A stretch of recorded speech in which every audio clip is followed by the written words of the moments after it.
Hi, I'm Terran Lupo from terranlupo.com. Stay tuned and you'll learn all about glass blowing.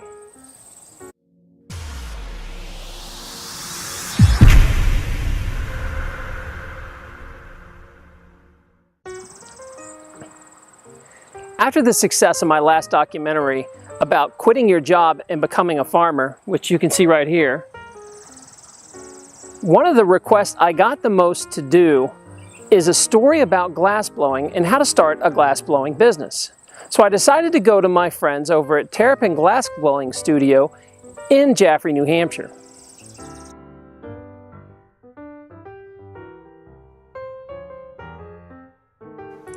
Hi, my name is Dominique Cassie. I first got into glass blowing as an elective at Franklin Pierce University. From there, I decided that I really wanted to learn some more. So I took classes wherever I could. Eventually, I got my parents on board, and here we have our business.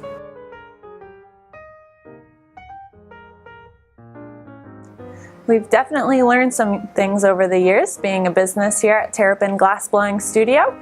But before we talk shop, let's go over some safety because that's the most important. Before we go into our hot shop, we're going to talk about our safety. While we're in the studio, you're always going to wear your safety glasses. This is because when the glass is hot, it's predictable. It all wants to flow together. As it starts cooling down, it'll crack and pop. We always want to make sure our glasses are there to protect your eyes. In the studio, you will see some metal trash barrels. Sometimes they have rods poking out of them. You do not want to stick your face around the trash barrels, especially without your safety glasses. This is where the rods go to cool down and your unused glass is collected. Every once in a while, little bits of glass will come out of the trash barrel. You do not want to pick up any of the glass that is in the trash barrel or around the floor of the shop.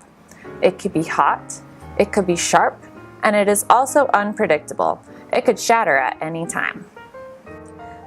The next thing to remember about safety in the studio is there is a lot of hot metal everywhere.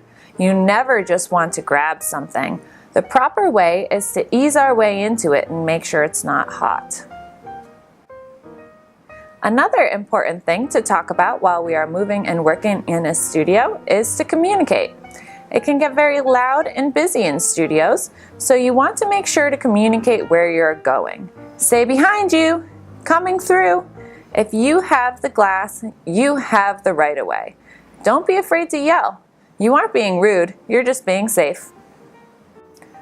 Lastly, it's a great idea to hydrate while you're in the studio.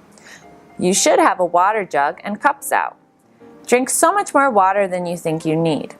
If you feel dizzy or tired or need to take a break at all, don't hesitate. We even tell our students to feel free to pull an instructor aside to speak privately if need be. Let's go over some of the common equipment found in a studio. Here we have the pipe warmer. The glass won't stick to the metal on the ends of the rods unless they're hot. So the pipe warmer's whole job is to preheat the tips of all the rods for us so that they are hot and ready to use when we wish to use them. So we take our hot rod from the pipe warmer and we go over to our furnace. Our furnace runs at 2075 degrees and it runs all the time. Inside is a big ceramic pot full of a pool of melted clear glass. So we take our glass from the furnace and we go over to our workstation. Before we continue on, I want to stop and answer a common question. What does our glass look like before it goes into the furnace? We buy these big clear nuggets of glass that look like ice cubes. It comes by the ton. We take that clear glass every night at the end of the day when we're done working and we dump it into the furnace. When the furnace is full, it'll hold 135 pounds of these clear nuggets. Overnight, all the bubbles that are trapped between the nuggets of glass will float to the surface. By the next morning, all the glass is melted and ready for another day of work. Here we have our workbench with our tools that we use to manipulate the glass in the manner in which we choose. So we heat it up in this glory hole, and then we sit down at our bench and use our tools to shape it. We reheat and shape with the glass heating and cooling until we're finished. When we're finished with our work, it needs to be put in the annealer. So if our finished pieces were just sit on the table, they would cool down too quickly and break. The annealer will hold our glass at a very nice comfortable temperature, which is 960 degrees for this type of glass that we use here. At the end of the day, we'll run it through a program where it'll slowly come down to room temperature overnight at a rate that the glass won't fracture or crack. Every morning, we come in, empty the annealer, and relight it again for another day of work. We tell our students if they're coming from far away, we'd be happy to ship their stuff. If not, we'll hold on to it until they're ready to come back and get it. In our studio, we sometimes take photos of our students.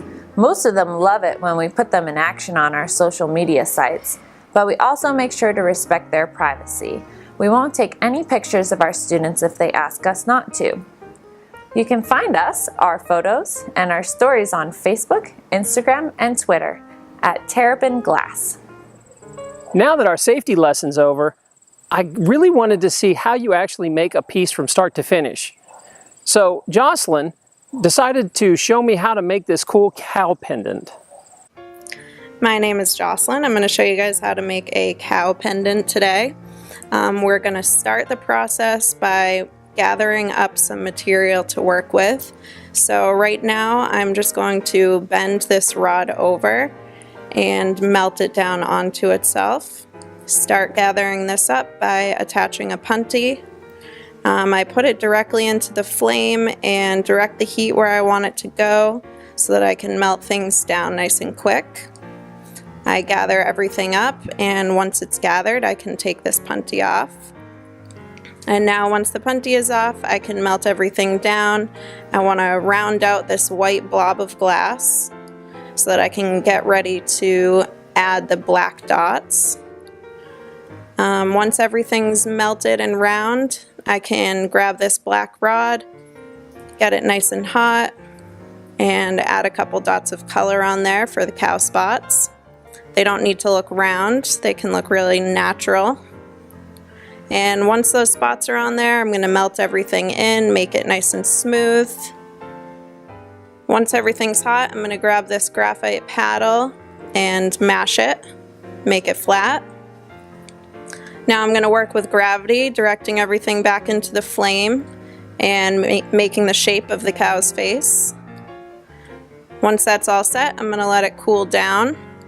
Grab my white rod over here and start adding the ears. Basically everything in glass in the flame shop is adding dots. So now I'm going to add some dots for the ears.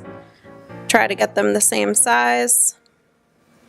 And once they're nice and hot, I'm going to mash them flat with these metal tools. And then I'll get them hot again and pull them with the tweezers to shape them up. Try to get them nice and even. Once the ears are all set, I can grab this caramel color and make some horns. And then I can add the eyeballs. Tiny dots call for a tiny flame. I bring my elbows in a little bit closer to my body, move a little closer to the torch, being very careful not to put my hand in the torch, and make some tiny dots, melt those in, make them nice and round. And then I come on out of the flame and I'm going to attach what will become the hook with this clear rod. And then I separate it from the white rod here. Add a little bit more color for the snout or the nose and use the tungsten pick to create the indents. And then finally I create the hook.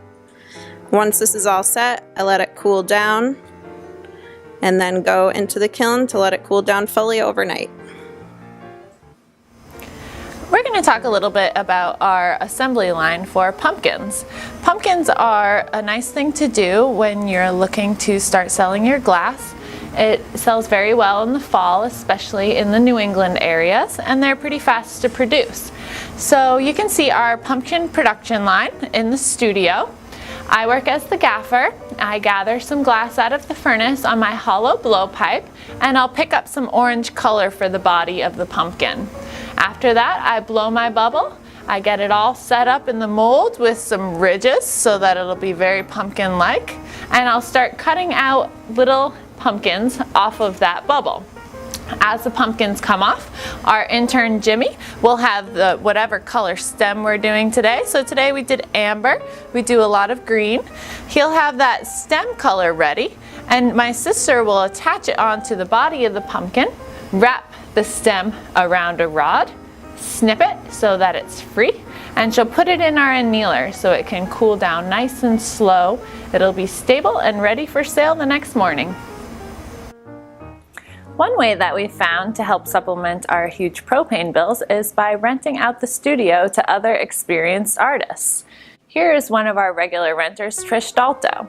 We let her rent out our shop and use all of our equipment to do her own work, in which she sells here in our gallery as well as everywhere else around the world.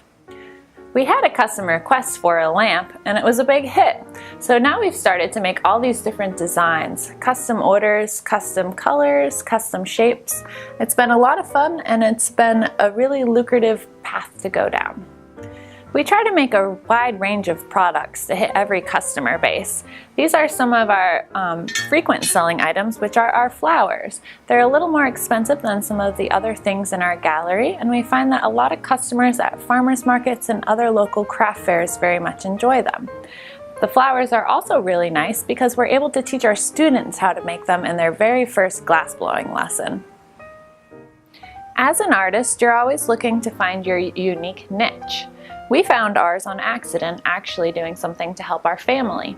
So my grandfather passed away, and we blew his ashes into pieces of glass for everybody in our family to have.